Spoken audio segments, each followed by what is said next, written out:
Сега ще ви направя четене, колективна енергия, разбира се. В следващите 5 дни нещо ще се случи. Нека да видим какво и за кого е предназначено то, разбира се. Първо ще направя ваша идентификация, знаете вече. Ако не се познаете в идентификацията, това видео не е за вас. И моля да го ставите да бъде намерено от този, за когото е предназначено. Хайде да видим кой си ти. Определено тук е повече мъжка енергия, или вие в момента се намирате в мъжката енергия. За какво го казвам? Първо, вие сте човек, който може всичко, знае как да постигне всичко. Тук по магиосникът особено и по крал на жезлите в момента ви хващам в една енергия, в която просто сте се зарекли буквално. Имате някаква цел, която гоните, нещо, което така ви кара да някакво силно желание по-скоро усещам. Силно желание, измъкване от някаква тежест, бих казала даже. И тук в момента сте във вихъра на силите си, няма какво да ви притеснява. Буквално така си мислите. Има някаква тъга, която вътрешно искате да пуснете и си казвате, че този път няма как да сбъркате. Един такъв човек тук попадна. И какво да ви кажа, тежестите тук буквално... Това е дългогодишна ситуация, или то поне от няколко месеца, ако не е дългогодишна. Нещо, което знаете, че трябва да приключи, но все още не можете напълно да го приключите. В обесено състояние, буквално сте тук провесено. Висите си, играете го жертва, не предприемате ходове. Но тук виждам, че сте се мотивирали, виждам, че нещо буквално желаете. Казвате си, със сигурност ще стане този път. Я да видим какво е то. Някаква справедливост тук търсите. Справедливост, която трябва да ви се върне. Тук някой е поступил доста нечестно спрямо вас. И вие в момента доста така сте претеглили везните. Знаете точно кое е правилното за вас. Не само правилното за вас, но и справедливото решение. Може би е време да го пуснете. Може би е време тук някакво желание имате, което трябва да сбъднете. И е крайно време това нещо да се случи. Няма какво да отлагате. Хайде да видим следващите 5 дни какво има подготвено за вас в този случай. Ако това е вашата енергия, сте се познали в нея. Какво ще ви донесат следващите 5 дни? Нещо ще се случи. Хайде да видим какво ще бъде то.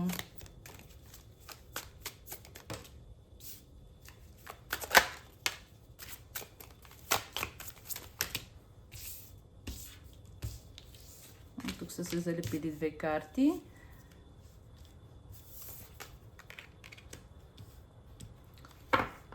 Картата на трансформацията с номер 13. Тази, която преди малко беше на дъното на дека, ако сте забелязали.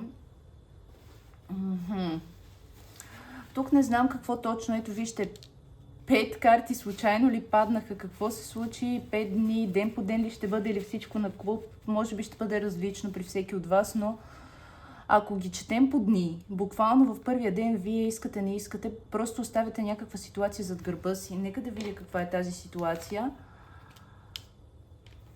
Ситуация, която ви кара да се чувствате тъжни, която ви вкарва в депресия. Ситуация, която не е честна, в която има замесено друго лице. Лице, което не ви мисли доброто. Със сигурност. И защо го казвам? Защото тук тази змия не е от тези дървесните зелени змии, ами тази тук змия ми се вижда малко опасна, малко се е оплела в собствените си лъжи. И буквално тук човека вече...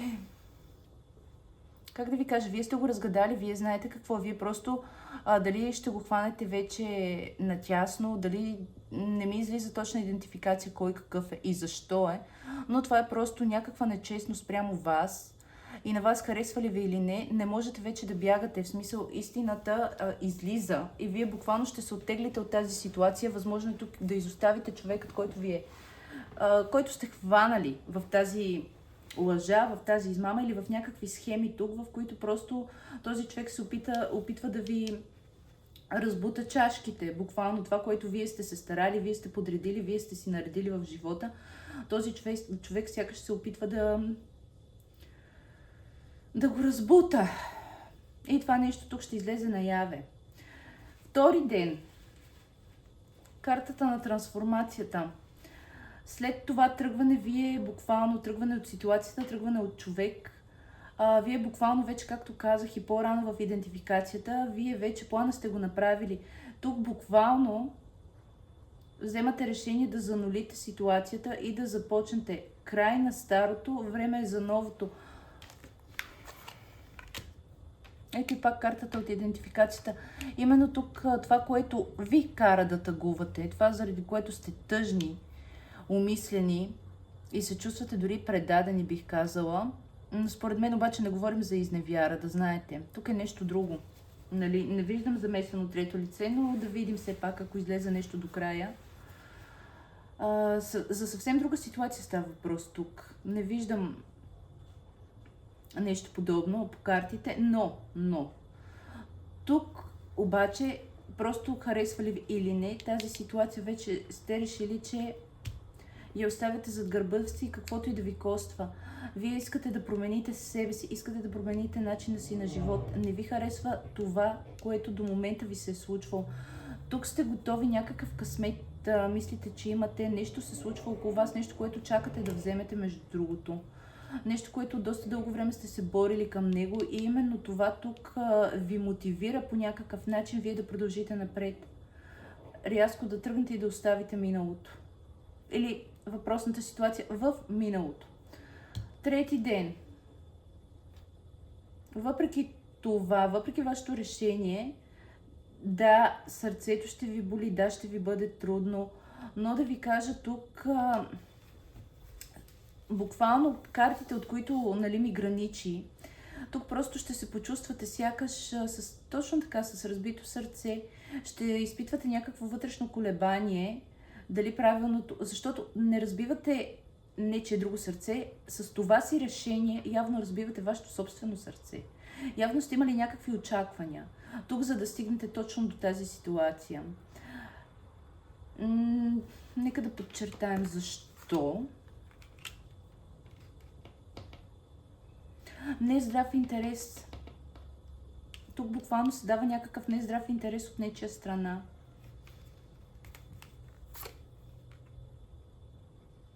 Нещо, което ви е оставило безмълвни, а е трябвало да бъдете силни, казвате. Тук не сте могли да си... Сякаш не можете да кажете това, което си мислите. Не сте били изслушани или не сте имали възможност да кажете всичко такова, каквото сте го чувствали. Не ви е достигнало малко сила. Заради това ще се чувствате по този начин. Четвърти ден. Картата на дявола. Тук буквално някакви инстинкти ви завладяват. Нещо се случва, нещо усещате. Тялото ви буквално почва да трепери, сякаш нещо ново привличате. Я да видим още малко. Тая карта много силна енергия има тук, но буквално аз не я усещам в някакъв негативизъм. Тук нещата са изключително положителни. Да, ето нещо ново, нещо стабилно, някакъв нов порив. Тук ще има някакъв нов порив, нещо, което да тръгне. Буквално това нещо ще ви... Как да ви го обясня? Ето императрицата и пажа на пентаклите. Така. Тук буквално се дава, че на вас ще ви бъде трудно да опишете, както и на мен в момента ми е трудно да го опиша, състоянието, в което се намирате. Но то ще бъде едно особено чувство, че трябва да вървите към нещо. Нещо, което ще ви донесе късмет, печалба, нещо, което е ново и стабилно. Нещо, което може да ви изкара извън вашите познати неща, нещата, които правите, с които се занимавате, но със сигурност ще бъдете удовлетворени и със сигурност адски много ще го искате. Интересно. А тук по обърнатата императрица има възможност това да е свързано с някаква жена, която е излязла вече от живота ви. Някакво завръщане. Женска енергия. Пети ден. По любовниците. Каква ще бъде тази среща? Тук ще имате някаква среща с много любим човек. Човек, с който сте били някога някъде там на избор. За мен това е човек от миналото. И вижте какво хващам. Двойка чаши и глупака. Тук ще имате подготовка за някакво ново начало. Тук някакъв човек ще дойде. Човек, за който много сте си нафантазирали, на който много искате да му кажете нещо. Човек, между другото, от който или той се е пазил от вас, или вие от него някаква дистанция. Това определено тук не е непознат човек. Аз пак казвам. много светъл, така топъл човек, но тук някак си има недовършена история, която трябва да се разгръща. Я да видим още малко как ще се прояви петия ден от момента, в който попаднете на това видео.